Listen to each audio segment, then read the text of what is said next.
राज युधिष्ठिर कहने लगे, हे जनार्दन, अधिक मास की शुक्ल पक्ष की एकादशी का क्या नाम है और उसकी विधि और महात्म्य क्या है, सो आप कृपा करके विस्तार पूर्वक मुझसे कहिए। तब भगवान श्री कृष्ण बोले, अधिक मास में अनेक पुण्यों को देने वाली एकादशी का नाम पद्मिनी है। इसका व्रत करने से, यत्न पूर्वक करने से मनुष्य कीर्ति को प्राप्त होकर वैकुंठ लोक को जाता है। इसके महात्म्य का वर्णन करने की सामर्थ्य चार मुखों वाले ब्रह्मा में भी नहीं है। पूर्व काल में ब्रह्मा ने पापों के समूह को नष्ट करने वाले इस व्रत का महात्म्य नारद जी से कहा था। श्री कृष्ण जी के वचन सुनकर युधिष्ठिर अत्यंत प्रसन्नता के साथ श्री कृष्ण से इस एकादशी के व्रत की विधि पूछी। राजा के वचनों को सुनकर भगवान श्री कृष्ण कहने लगे, राजन सुनिए, जो मनुष्य को भी दुर्लभ है सो पुण्य मैं तुमसे कहता हूँ। दशमी के दिन से व्रत आरंभ किया जाता है। दशमी के दिन कांसे के पात्र में भोजन, मांस, मसूर, चना, कोदो, शाक, मधु और पराया अन्य नहीं खाना चाहिए। इन 8 चीज़ों का त्याग कर देना चाहिए। हविष्य अर्थात जौ एवं चावल इत्यादि का भोजन नहीं करना चाहिए तथा नमक भी नहीं खाना चाहिए। भूमि पर शयन करना चाहिए तथा ब्रह्मचर्य का पालन करना चाहिए। एकादशी के दिन प्रातः ब्रह्म मुहूर्त में उठकर स्नान आदि से निवृत्त होकर दंत धावन करें। 12 कुल्ले जल के करके शुद्ध हो जाएं। सूर्योदय होने पर पहले उत्तम तीर्थ से स्नान करने जाएं। इसमें गोबर, मिट्टी, तिल और कुशा तथा आंवले का चूर्ण विधि पूर्वक स्नान करें। मंत्र पढ़ें। मातृके, तुमको शतकवाहु रूप 12 भगवान ने उठाया है। ब्रह्मा जी ने तुमको दिया है और कश्यप मुनि से अभिमंत्रित की गई हो। मेरे नेत्रों, बालों एवं शरीर में लगकर भगवान की पूजा के लिए मुझे शुद्ध कर दो। हे भूमि, मैं तुमको नमस्कार करता हूँ।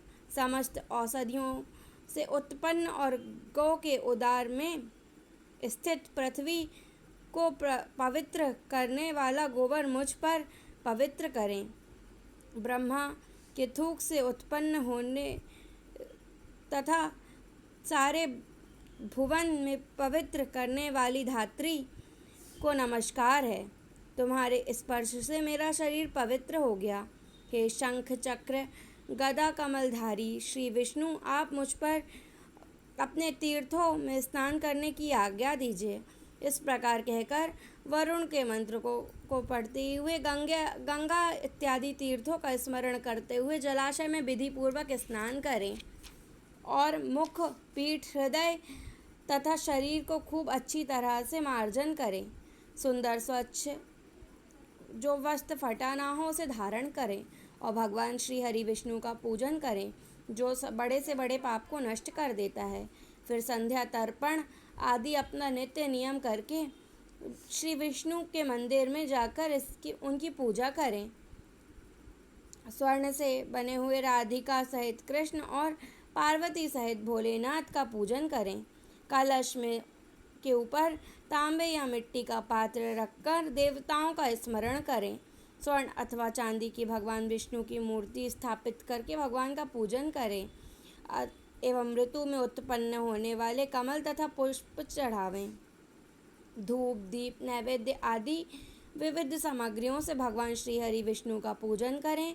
प्रेम के वशीभूत होकर भगवान के सामने नाचें गाएं। नीच मनुष्यों से उस दिन वार्तालाप ना करें तथा झूठ ना बोलें। रजस वाला स्त्री का स्मरण ना करें तथा गुरु की निंदा भी ना करें। इस दिन पुराण आदि की कथा सुननी चाहिए। इस एकादशी को जल नहीं पीना चाहिए। यदि ना रहा जाए तो जल पान करें और यदि इतनी भी शक्ति ना हो तो केवल फलाहार करें, भोजन ना करें। रात्रि को भगवान का कीर्तन इत्यादि करके जागरण करें। समस्त रात्रि जागरण एवं प्रथम पहर की पूजा करने से दूसरे पहर में बिल्वपत्र, तीसरे पहर में सीताफल और चतुर्थ पहर में सुपारी का भगवान को अर्पण करें। प्रथम पहर का पूजन अग्निष्टोम में यज्ञ का फल देता है। द्वितीय पहर का पूजन वाजपेय यज्ञ का फल देता है। तीसरे पहर का पूजन अश्वमेघ यज्ञ का फल देता है एवं चौथे पहर का पूजन तथा जागरण राजसूय यज्ञ का फल प्रदान करता है। इस व्रत से बढ़ चढ़कर कोई यज्ञ, तप, विद्या या पुण्य नहीं है। जिससे इस एकादशी का व्रत विधि पूर्वक किया, उसके पृथ्वी से सारे तीर्थ और क्षेत्र का दर्शन व स्नान का फल प्राप्त कर लिया।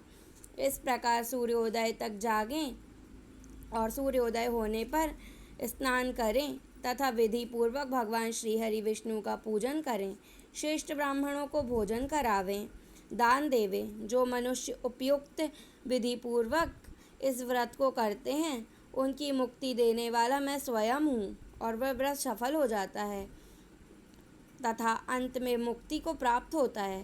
भगवान श्री कृष्ण ने कहा, हे धर्मराज, तुमने मुझसे अधिक मास के शुक्ल पक्ष की एकादशी के व्रत की विधि पूछी, सो मैंने वर्णन कर दी। कृष्ण पक्ष की एकादशी के व्रत की भी यही विधि है। जिसने पद्मनी एकादशी का व्रत किया हो, मानो उसने सब व्रतों को कर लिया। अब पद्मनी एकादशी की मनोहर कथा मैं तुमसे कहता हूँ, सो तुम सुनो। एक समय कार्तवीर्य अर्जुन ने रावण को बंदी गृह में बंद रखा था। उसको पुलस्त्य ऋषि ने कार्तवीर्य से विनय करके छुड़ाया।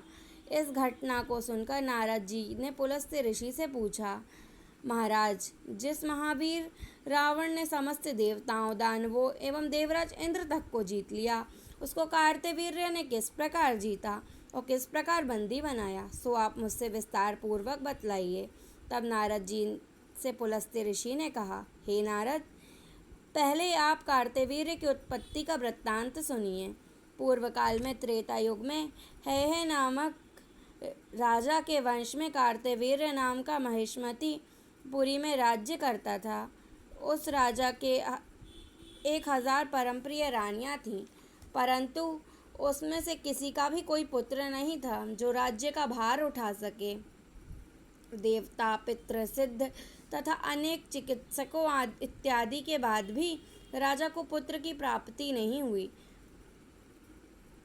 और सब यत्न असफल रहे। पुत्र के बिना उनको सारा राज्य दुखमय प्रतीत होता था। जिस प्रकार भूखे आदमी को भोग विलास सुखी नहीं कर सकते, उसी प्रकार राजा को यह ज्ञान उत्पन्न हुआ कि तप से अभिष्ट फल की सिद्धि हो सकती है।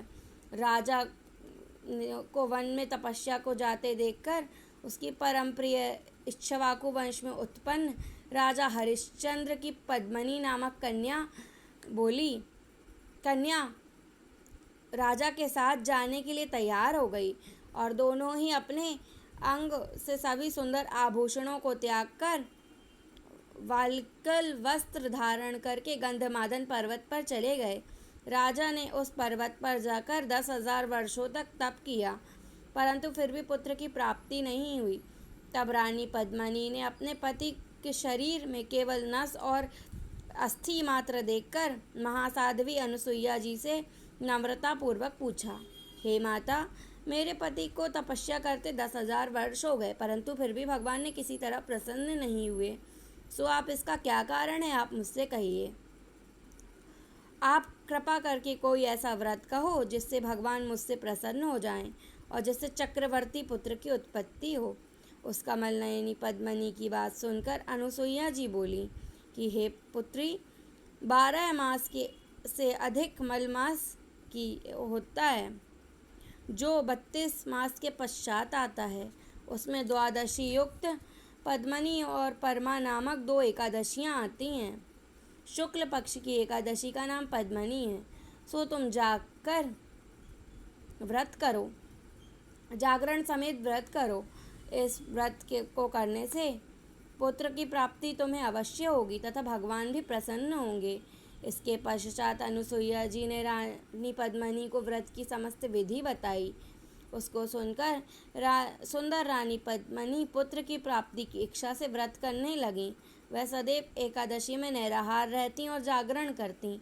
इस प्रकार व्रत के समाप्त होने पर भगवान विष्णु ने प्रसन्न होकर गरुड़ पर आरूढ़ होकर उनके पास आए और वर मांगने को कहा।